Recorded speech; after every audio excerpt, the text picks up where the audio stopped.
Olá, bom dia. Tudo bem? Ótimo. Então estamos aí, né? Vamos à nossa aula de hoje. O mundo pós-Guerra Fria. Pois é. Bom, quando temos o fim da Guerra Fria, você lembra, né? O fim da União Soviética, a questão do Muro de Berlim que cai e tal. Então, quando a União Soviética desaparece, a Guerra Fria também acaba. Então, aquela bipolaridade entre Estados Unidos e União Soviética já era, porque não temos mais, inclusive, a União Soviética. Alguns vão dizer que agora nós temos uma nova configuração internacional, né? Nós tínhamos um mundo bipolar, agora vamos ter um mundo unipolar. Seria a vitória do capitalismo, a vitória da democracia liberal, a vitória da economia de mercado, a vitória da igualdade, não aquela igualdade econômica ou social difundida ou defendida pelo socialismo, mas a igualdade jurídica, no sentido de que todos são iguais perante a lei e tudo mais. Alguns intelectuais, inclusive, chegaram a falar que era o fim da história. Estou referindo aqui ao Francis Fukuyama, que aparece inclusive no seu texto, aparece também em outros, né? Falando que o mundo atingiu sua plenitude. Daí não melhora, é o ponto máximo e tudo mais.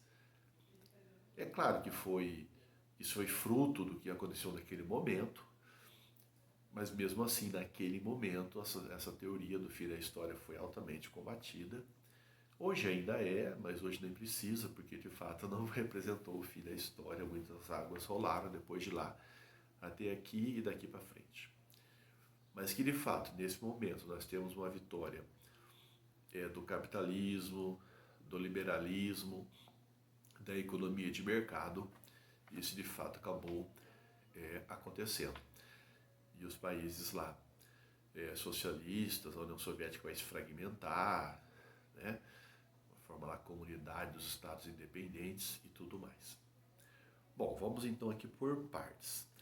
Se o conflito leste-oeste, representado pelo conflito entre capitalismo e socialismo, identificado a partir da União Soviética e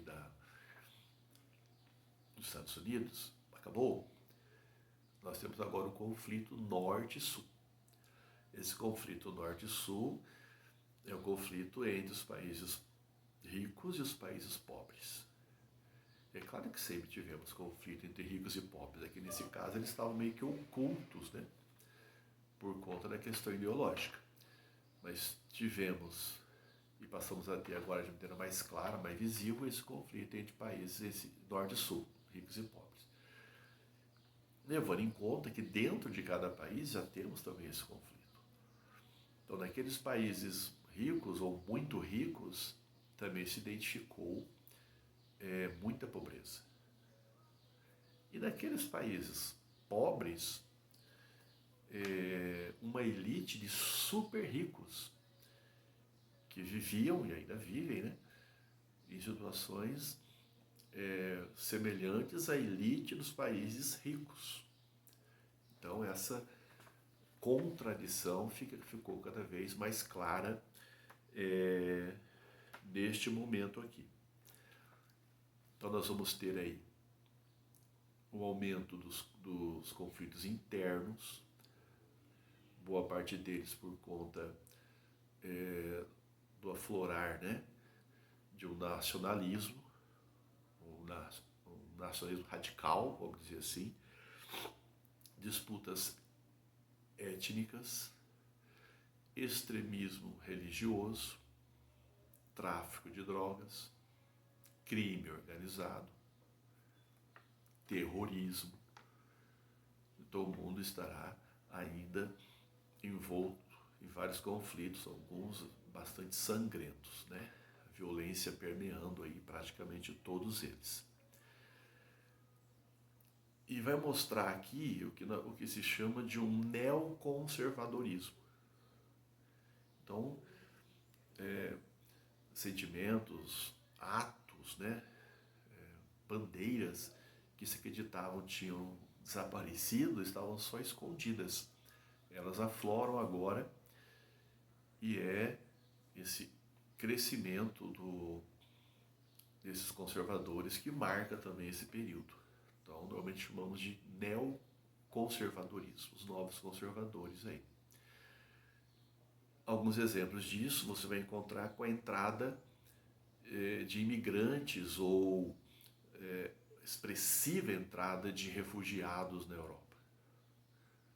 Pensa sobretudo, né, não é o único, mas tem vários momentos, mas pensa, por exemplo, naqueles que vieram da guerra da Síria em 2011. Então eles vão para a Europa por conta desses conflitos internos no seu país e vão provocar um aumento da tensão nesses países aos quais eles estão se dirigindo, abrindo espaço para as manifestações de grupos xenofóbicos.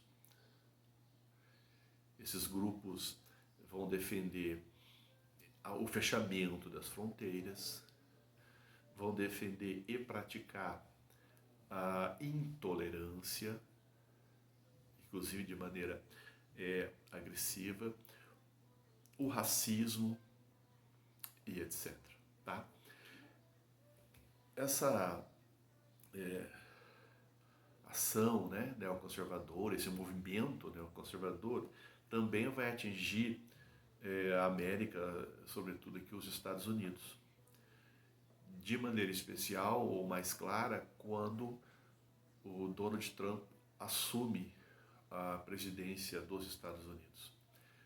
Porque nos seus discursos, mas sobretudo nas suas manifestações preconceituosas, né, nas redes sociais, de maneira até explícita, né, alguém podia dizer até estranha para o chefe do Estado e tal, mas que com essas manifestações, com essa forma de agir e tal, ele acaba possibilitando que outros façam a mesma coisa, ele está incentivando grupos a agirem da mesma forma ou até pior. Então, manifestações de racismo, negacionismo, neonazistas estão dentro desse processo todo que acontece nos Estados Unidos, inclusive e agora, tá? Nesse momento aqui. Os argumentos principais, além dessa questão, né, do ódio ao outro e tal, questões étnicas e tudo, vai ter que ter um argumento que supera, né, que ultrapassa isso. É justamente a questão de que esses imigrantes, que esses outros, eles vão destruir a cultura local e vão ocupar o emprego daqueles que seriam dos nativos ali. Tá? Então temos isso daí. Por falar em Estados Unidos, como foi então a sua política externa? Então a política externa norte-americana continuou intervencionista. Você lembra desde a doutrina Truman, lembram? Ou da América para os americanos, essa autorização que os norte-americanos se dão, né, para interferir em lugares que se opõem ou que dificultam a ação dos Estados Unidos. Então, vão sempre proteger os seus interesses, aonde quer que eles aconteçam ou estejam. Então, essa política intervencionista. O primeiro grande momento disso vai ser justamente na Guerra do Golfo. A Guerra do Golfo, 1991, ela tem a ver com a invasão que o Iraque vai fazer sobre o Kuwait, também chamado Kuwait. Os norte-americanos vão enviar tropas e aí praticamente vão defender o Kuwait, né? O problema já é um problema, mas acaba se tornando maior com a permanência das tropas norte-americanas no Golfo Pérsico. Então já existia nessa região uma oposição aos Estados Unidos. Um pouco pela questão religiosa, pela questão cultural, né? Esses povos não se dobraram ao modo de vida norte-americano, eles mantiveram a sua própria cultura e identidade, mas também por conta do apoio norte-americano sempre, né? O apoio norte-americano a Israel e nunca aos povos árabes ali. Então já temos aí uma oposição. Agora, essa permanência de tropas ali, inclusive próximas de áreas consideradas sagradas, vai potencializar essa oposição e vai alimentar os fundamentalistas ou o fundamentalismo islâmico anti-americano. O maior exemplo disso vai ser com o grupo da Al-Qaeda, que alguém gosta de falar Al-Qaeda, tudo bem. A Al-Qaeda é aquela do Osama Bin Laden. E veja, você sabe, o Osama Bin Laden, ele era aliado dos Estados Unidos, aliado dos norte-americanos contra os soviéticos na questão do Afeganistão. E agora ele passa de aliado a inimigo mortal, literalmente inimigo mortal, né? O maior exemplo desse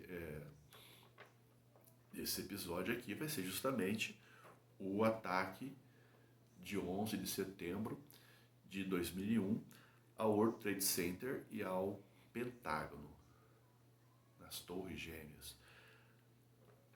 Eu quando vejo aquele ataque, eu lembro sempre do termo invasões bárbaras, né?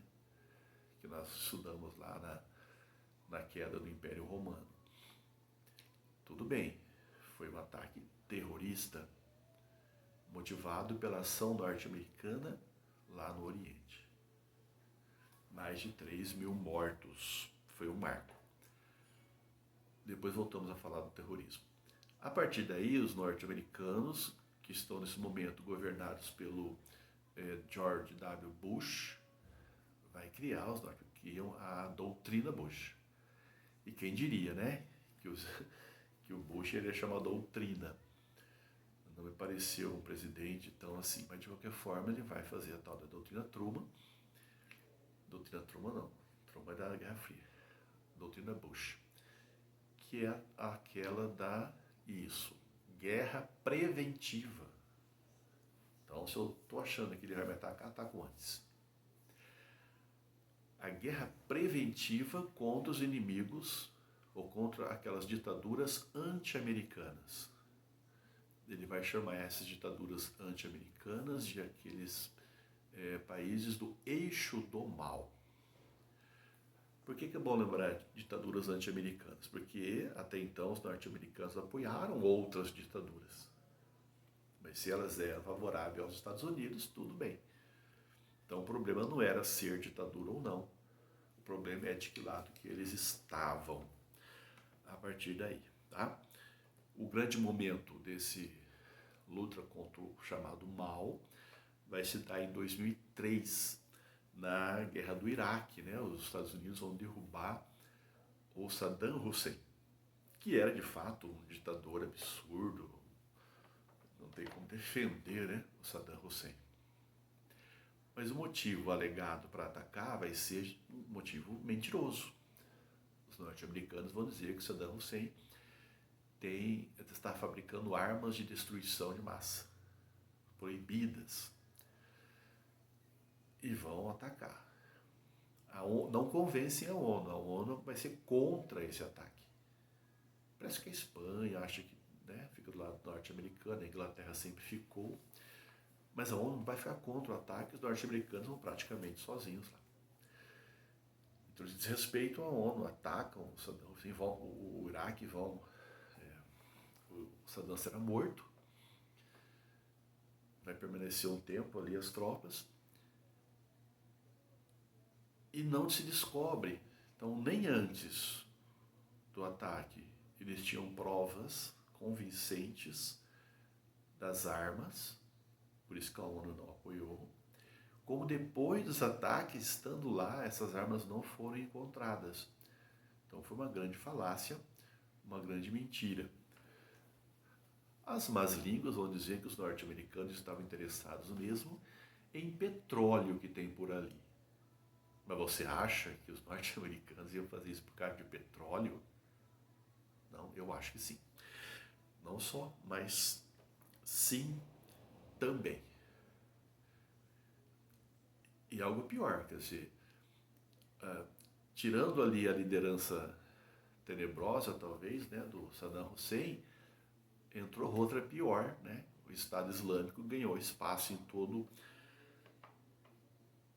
aquele espaço. Bom, então, ficou claro aí? Parabéns. E na América Latina? Lembra que eu falei das ditaduras? Então, os Estados Unidos sempre apoiaram as ditaduras na América Latina. Por quê? Porque as ditaduras aqui, chamadas de ditaduras militares, ou regimes militares, eles diziam que estar combatendo o comunismo. O inimigo interno aqui era o comunismo.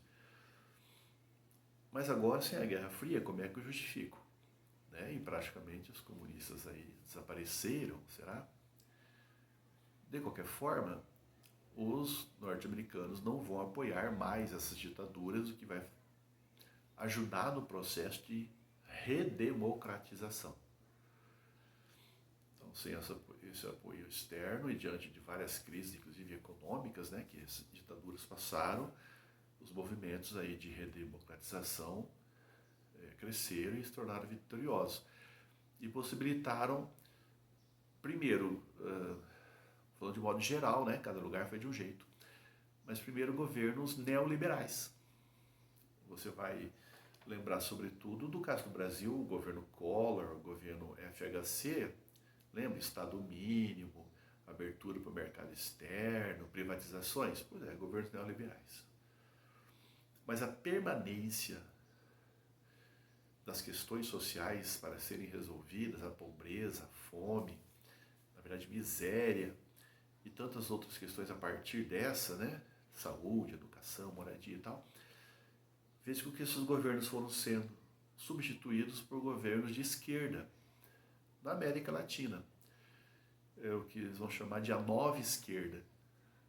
Então você vai encontrar o Evo Morales, o Mujica, lá no Uruguai, né? O Lula, aqui no Brasil, e etc. Tá? Dentro desse esquema, temos que lembrar a questão da Venezuela. Né? O nosso texto pede um comentário aí. Porque na Venezuela vai acontecer a tal da Revolução Bolivariana, liderada pelo Hugo Chávez. Então, o Hugo Chávez vai construir o que ele chama de socialismo bolivariano. Então, aqui, óbvio, você sabe, né, que tem a ver com Simão Bolívar,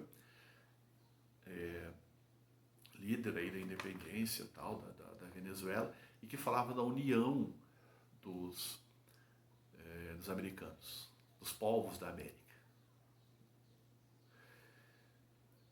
E qual o grande inimigo dos povos da América? Os norte-americanos. E qual o maior inimigo do Hugo Chávez e dos venezuelanos? Os Estados Unidos. Bom, então vai sofrer muito por conta disso também. Agora, o que é que tinha lá na Venezuela que atraiu os olhares dos Estados Unidos? Pois é, não podia ser só a questão ideológica, né, do bolivarismo. Isso, petróleo. Então, mais uma coincidência histórica interessante de uma ditadura, porque o Hugo Chávez vai ficar a vida inteira lá, né? O Hugo Chávez, ele entra em 99, ele sai em 2013, porque ele morre, né? Depois entra Nicolás Maduro. A partir do Maduro, a situação fica muito mais complicada, até com divisões dentro da própria sociedade venezuelana. enquanto estava Hugo Chávez, isso era muito menor e a gente percebia um apoio popular muito grande. Tanto que ele foi sendo reeleito, né, constantemente aí. Bom, então, gente, temos que entender que essa imensidão de petróleo que tem lá na Venezuela interessava e ainda interessa, né? Muito os Estados Unidos, muito mais próximo ali do que buscar lá no mundo árabe. Então a questão, às vezes, ela ideológica, ela existe, mas às vezes ela é utilizada tentando mascarar aí aqueles interesses que são mesmo econômicos. Bom, o que mais nós temos aqui? Temos 2011. Em 2011 nós tivemos a famosa e importante Primavera Árabe. Lembra da Primavera dos Povos? Primavera Árabe. Essa onda revolucionária que acontece na África e na Ásia contra governos autoritários ou mesmo governos ditatoriais. Tunísia, Egito, Líbia, Primavera Árabe. O mesmo 2011 nós tivemos a morte do Osama Bin Laden. Morre em 2011, Paquistão. E também tivemos o fim da guerra na Síria, com crise humanitária, crise econômica. Mortes, desalojados, refugiados. Então a questão aí dos refugiados. Indo para o final, finalmente, vamos fazer a reflexão aí sobre o terrorismo. Então, vou dar uma olhadinha ali, o dicionário fala assim, vou ler aqui o que fala o nosso dicionário. Terrorismo, forma de ação política que combate o poder estabelecido mediante a violência. Forma de ação política que combate o poder estabelecido mediante o emprego da violência. Uso sistemático do terror. Então você vai perceber que os atos terroristas são feitos somente por grupos que se consideram, inclusive, revolucionários e que vão lutar da forma que eles conseguem, provocando o terror. E o terror existe porque eles vão atacar qualquer um. Não é só uma base militar, etc. São civis. Daí a questão mesmo do terror. Do lado de quem está fazendo isso, eles vão dizer, não, somos movimento de libertação e tal. Do outro lado, quem sente de fato é o terror. Não tem como você aprovar, ou concordar com os atos terroristas. Sobretudo por conta dos inocentes que morrem. Não tem como justificar a morte de pessoas inocentes. Morte nenhuma, é justificável, mas dos inocentes sobretudo. Só que o terrorismo não é só exclusivo de grupos revolucionários ou que se consideram revolucionários. Ele assume outras formas. Uma das formas é o tal do terrorismo de Estado. Terrorismo de Estado. Quando um Estado exerce violência contra a sua população civil. Então, terrorismo de Estado, quando o Estado exerce violência sobre a sua população civil. Acabamos de falar aqui da guerra, não falamos, nós citamos, algumas guerras, como a Guerra da Bósnia, que vai ter ali a limpeza étnica, eliminando parte daquela população que eles consideram futuramente que possa ser perigosa, reivindicar uma área, etc. Ou ditaduras, governos ditatoriais, como alguns aqui da América, que impuseram essa violência. Então é terrorismo de Estado. Existe também o terrorismo de guerra. Pois é. Então na guerra também tem terrorismo? Tem. Quando na guerra são atacados deliberadamente as populações civis. Então quando numa guerra são atacados deliberadamente as populações civis, nós vamos ter aqui o terrorismo de guerra. Cara, o exemplo mais forte disso e mais ordinário, foi o ataque à cidade de Hiroshima e Nagasaki. Terrorismo de guerra.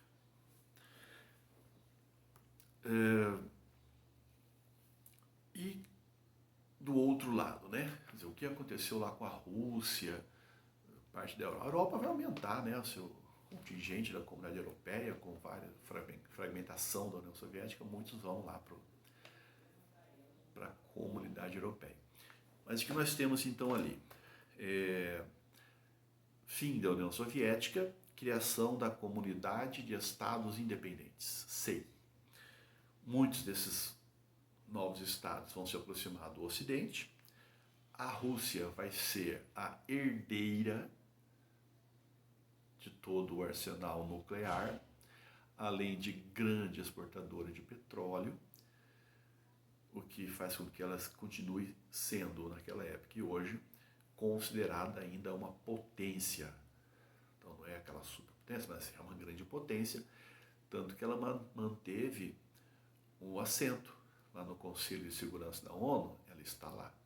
No lugar que era a União Soviética vai ficar a Rússia até agora.